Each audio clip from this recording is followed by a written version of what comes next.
Hello students, I am Sonu Kasarna and welcome to my YouTube channel, and this is the second chapter of SST class 7th part 1 New Kings and Kingdoms, नए राजा और राज्य. Let's start. Many new dynasties emerged after the 7th century. 7वीं शताब्दी के बाद में बहुत सारी नए कुलों का, नए राजाओं का जन्म हुआ. In different parts of the subcontinent के अलग अलग हिस्सों में. Between the 7th and the 12th सेंचुरीज, 7वीं और 12वीं शताब्दियों के बीच में. You can see the picture. This is the picture. Kannauj, Gurjara, Pratiharas, Gujjar Pratiharas, Prayag, बनरीज, चंदेला. चलिए. The emergence of new dynasty, नए कुलों का उभरना. बाय द सेवेंथ सेंचुरी, 7वीं शताब्दी तक देयर वर बिग लैंडलॉर्ड्स, बड़े बड़े भूस्वामी थे, और वॉरियर और योद्धा थे. Warrior chief in different regions, मुख्य योद्धा थे अलग अलग हिस्सों में ऑफ द सब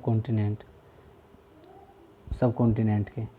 exciting kings often acknowledged them as their subordinates और सामंत्स, और ज़्यादातर राजा उन्हें उन योद्धाओं को अपने सामंत बना लेते थे या अपने साथ में रख लेते थे. They were expected to bring gifts for their kings, और उनसे आशा की जाती थी कि वे अपने राजा के लिए उपहार लेकर के आएंगे.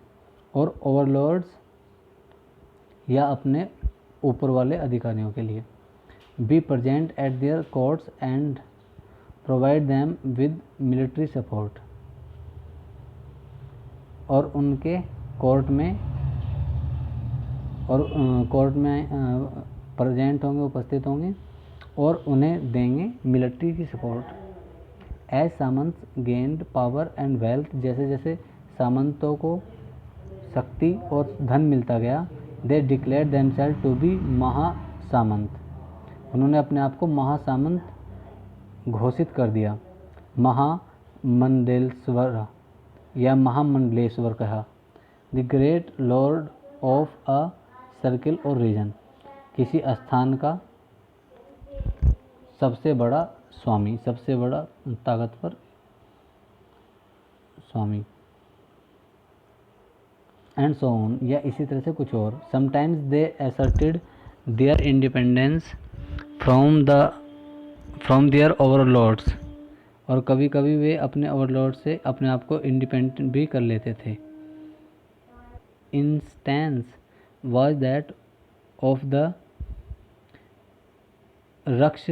Rakshrakuttas in the Deccan.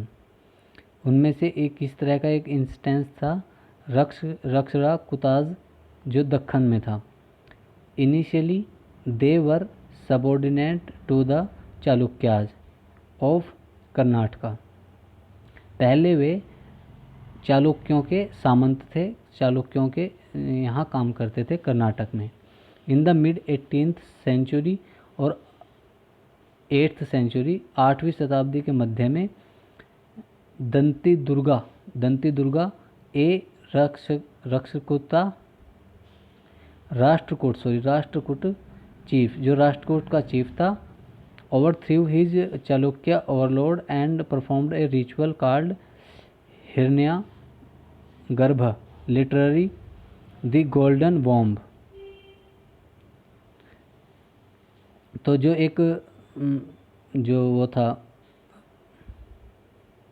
Rashtrakuta का मुख्य था, उसने अपने जो ओवरलॉर्ड थे, जो अपने स्वामी थे चालुक्य, उन्हें उखाड़ फेंका और एक क्रम किया, एक कार्य किया, एक रिचुअल परफॉर्म किया, जिसका नाम था हिरण्या गर्भ, जिसका मीनिंग था कि सोने की कोख, गोल्डन वॉम्ब, है ना, वॉम्ब कहते हैं कोख।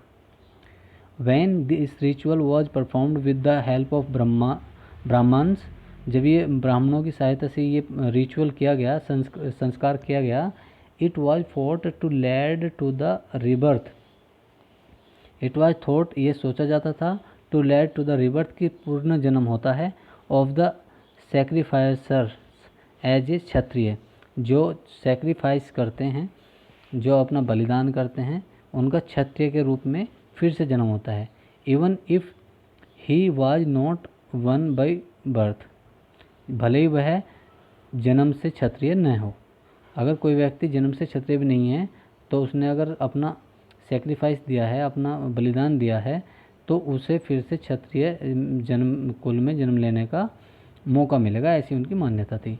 इन अदर केसेस, दूसरे केसेस में, दूसरे मामलों में, man from enterprising families used their military skills to carve out kingdoms. तो जो व्यक्ति मैन फ्रॉम एंटरप्राइजेज, जो एंटरप्राइजेज से लोग थे, एंटरप्राइजिंग फैमिलीज से, वो क्या करते थे, वो मिलिट्री स्किल यूज करते थे किसी दूसरे की राज्य को कर्व करने के लिए, हत्याने के लिए। फॉर इंस्टेंस, उदाहरण के तौर पे, दी कदम्ब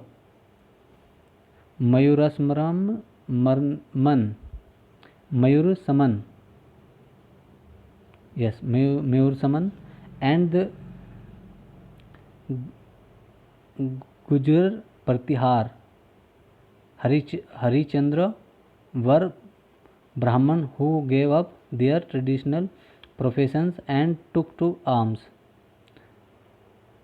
इनमें से जैसे कदम्ब मयूरशर्मा और गुज्जर प्रतिहार हरिचंद्र, ये सब कौन थे, ब्राह्मण थे, जिन्होंने अपना काम करना छोड़ दिया और उन्होंने अस्त्र उठा लिए।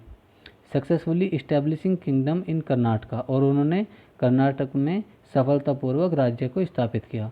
एंड राजस्थान रेस्पेक्टिवली, और राजस्थान में, है ना, कर्म से, पहले वाले ने कर्नाटक में, ये जो थे कदम्ब मयूर शर्मा, उन्होंने कर्नाटक में, और जो गुज्जर प्रतिहार हरिचंद्र थे, हरिचंद्र के, उन्होंने राजस्थान में।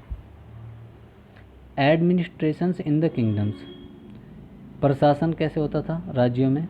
Many of these new kingdoms adopt high sounds titles such as maharajadhiraj. कुछ लोग इनमें से बड़ी बड़ी उपाधियां धारण कर लेते थे, जैसे महाराजा अधिराज, जिसका मतलब होता था great king, Overlord of the Kings, मतलब महान राजा और राजाओं के ऊपर भी का भी राजा। त्रिभुवन चक्रवर्ती, और त्रिभुवन चक्रवर्ती जैसे लॉर्ड ऑफ थ्री वर्ल्ड्स, तीनों लोकों का राजा, एंड सो ऑन, और इसी तरह से अलग अलग। हाउएवर, यद्यपि, in spite of such claims, इन घोषणाओं को करने के बजाय, they often shared power with their samantas, कभी कभी उन्हें अपनी शक्ति सामंत के साथ भी शेयर करनी पड़ती थी, बांटनी पड़ती थी। As well as with association of peasants, और कभी कभी तो किसानों के साथ भी, ट्रेडर्स, व्यापारियों के साथ भी, एंड ब्राह्मण्स, और ब्राह्मणों के साथ भी। हालांकि वे अपने आप को त्रिभुवन या महाराजाधिराज कहते थे, लेकिन उन्हें अपनी शक्ति, यानी अपनी जो ताकत थी, वो सामंत के साथ, किसानों के साथ, व्यापारियों के साथ और ब्राह्मणों के साथ भी बांटनी पड़ती थी। In each of these states, इन तीनों ही अवस्थाओं में, resources were obtained from the producers, जो रिसोर्सेज थे वो प्रोड्यूसर्स से लिए जाते थे। दैट इज पीजेंट, वे कौन थे, किसान, कैटल कीपर्स या चरवाहे, मतलब जो पशु रखते थे, आर्टिसंस थे, कलाकार थे। हु वर ऑफन परस्यूडेड, जो अक्सर परस्यूड किया करते थे, काम किया करते थे, और कंपेल्ड या पूरा किया करते थे, to surrender part of what they produce, कुछ उसका हिस्सा जो भी वो बनाते थे, उसका कुछ भी हिस्सा वो दान कर वहाँ पर देते थे। Sometimes these were claimed as rent, कभी कभी इन्हें किराया कहा जाता था। Due to a word who asserted them that he owned the land, उस शब्द की वजह से कि वो उनके पास ज़मीन नहीं है। Revenue was also called from traders, collected from traders, और जो व्यापारी थे उनसे रेवेन्यू भी इकट्ठा किया जाता, राजस्व भी इकट्ठा किया जाता था। 400 टैक्सेस, 400 लिपियाँ, लिखे हुए लेख। दी इंस्क्रिप्शन, इंस्क्रिप्शन कहते हैं मनुष्य जो बोलते हैं ना उसे हस्तलिखित है ना वो, of the Chola were who ruled इन तमिलनाडु, तमिलनाडु में जो राज्य करते थे चोल, उनकी इंस्क्रिप्शंस यानी कि जिन्हें बोलते हैं हस्तलिपि, refer to more than 400 terms of different kinds of taxes, उसमें 400 से ज़्यादा करों का जिक्र मिलता है। The most frequently mention tax is vetti, सबसे ज़्यादा यूज किया जाने वाला टैक्स कौन सा था? Vetti. This is a question. अब आपको यहाँ से एक क्वेश्चन उठाना है, आपको लिखना है what was the most frequently mention tax in the inscription of the Chola. यहाँ से स्टार्ट करेंगे, विच वन, यहाँ से लिखेंगे which one tax frequently mention in vetti, sorry it vetti नहीं, ये तो बाद में, हाँ ये लिखेंगे which one tax is frequently mention in the inscription of the Cholas, बस चोल्स तक समझ गए। और आंसर में लिखेंगे वेत्ती, है ना, पूरा भी लिख सकते हैं कि the most frequently mention tax is vetti, the most frequently tax is vetti. Okay, taken note in cash, इसे कैश के रूप में नहीं लिया जाता था, but in form of forced labour, बल्कि इसमें लेबर कराया जाता था, श्रम कराया जाता था, काम कराया जाता था। एंड कदमाए और लैंड रेवेन्यू, और एक था कदमाए, या इसे हम कहते थे जमीन भू राजस्व। देयर वर आल्सो टैक्सेस, और भी टैक्स थे, और भी कर थे, ऑन टैकिंग द हाउस, घर बनाने पर, द यूज ऑफ लैडर, या सीढ़ी का प्रयोग करने में, टू क्लिम्ब पाम ट्रीज, जो कि पाम ट्री पर चढ़ने के लिए यूज की जाती थी, a cess on the succession of family property, और एक उपकर लगाया जाता था। सेस कहते हैं उपकर को, CESS, उपकर, उपकर, एक उपकर लगाया जाता था, सेस लगाया जाता था जब सक्सेशन होता था, मतलब किसी उत्तराधिकारी के पास संपत्ति जाती थी। Are any such taxes collected today, क्या आज भी कोई ऐसा टैक्स लगता है? ठीक है, you have to find that. Okay, ये भी आपका दूसरा क्वेश्चन हुआ, 2 क्वेश्चन हो गए। पहला क्वेश्चन तो ये है कि हमने कहा था कि तमिलनाडु, सॉरी, कि which tax is most frequently mentioned, which tax is most frequently mentioned in the inscription of Cholas, है ना, वेत्ती। और सेकंड क्वेश्चन ये है आपका, are any such taxes collected today, क्या आज भी इस तरह के टैक्सेस को कलेक्ट किया जाता है? तो आप लिखेंगे आंसर इसका सर्च करके। अब आइए आगे का पैराग्राफ पढ़ते हैं। These resources were used to finance and the kings establishment, ये जो भी सोर्स थे, ये स्रोत जो थे, इनका यूज़ किया जाता था फाइनेंस करने के लिए, यानी कि आर्थिक सहायता करने के लिए राजा के इस्टेब्लिशमेंट में, राजा के स्थापना में, as well as for the construction of temples, और इनका मतलब मंदिर बनाने में, एंड फोर्ट्स, और किले बनाने में भी प्रयोग किया जाता था। They were also used to fight wars, इनका प्रयोग युद्ध लड़ने में भी किया जाता था। Which were in turn expected to lead to the acquisition of wealth in the form of plunder and access to land as well as trade routes, है ना। ये which were in turn expected to lead, और बदले में इनसे आशा की जाती थी to the acquisition of wealth, कि ये धन की उगाई करेंगे इन द फॉर्म ऑफ प्लंडर के रूप में, एंड एसेस टू लैंड, और ज़मीन तक पहुंच होगी, as well as trade routes, और व्यापारिक मार्गों में भी। तो जो भी ये टैक्सेस लिए जाते थे उनमें किसानों को तो ज़मीन के लिए ज़मीन पर काम करने के लिए छूट मिलती थी, और जो व्यापारी थे उन्हें मार्गों पर जाने के लिए छूट मिलती थी, जो ट्रेड रूट्स थे उन पे। The functionaries of for collecting revenue were generally required from influential families. जो फंक्शनरीज थे, जो काम करने वाले थे रिवेन्यू कलेक्ट करने के लिए, वो जर्नली जो होते थे साधारणतः कहाँ से लिए जाते थे, रिक्रूट उनकी भर्ती की जाती थी फ्रॉम इन्फ्लुएंशियल फैमिलीज, जो इन्फ्लुएंशियल फैमिलीज होती थी वहाँ से। Okay, and positions were often hereditary, और जो पोजीशन थी मतलब जो उत्तराधिकारी होते थे वो हेरिडिटरी था, यानी कि जो भी व्यक्ति काम कर रहा है उसका पुत्र वहाँ पर पे उस जगह पे बैठेगा। This was true about the army as well, और ऐसा ही आर्मी में भी था। आर्मी में भी यही नियम चलता था कि जिसका पिता आर्मी में है उसका पुत्र भी आर्मी में जाएगा। Close relatives of the king held these position, और in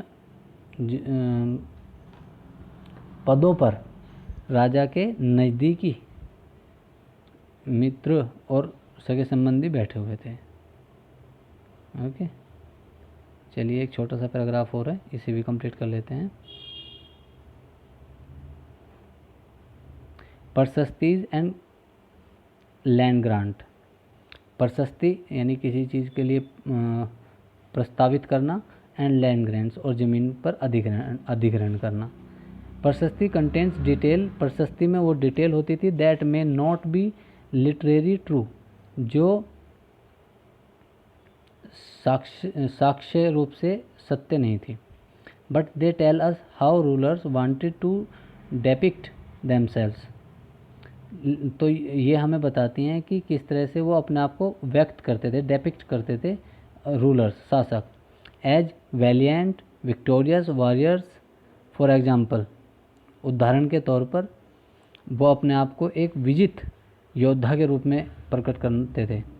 these were composed by learned Brahmins, और ये जो शिक्षित ब्राह्मण थे उनके द्वारा बनाई जाती थी। Who occasionally helped in the administration, जो कभी कभी एडमिनिस्ट्रेशन में भी सहायता किया करते थे।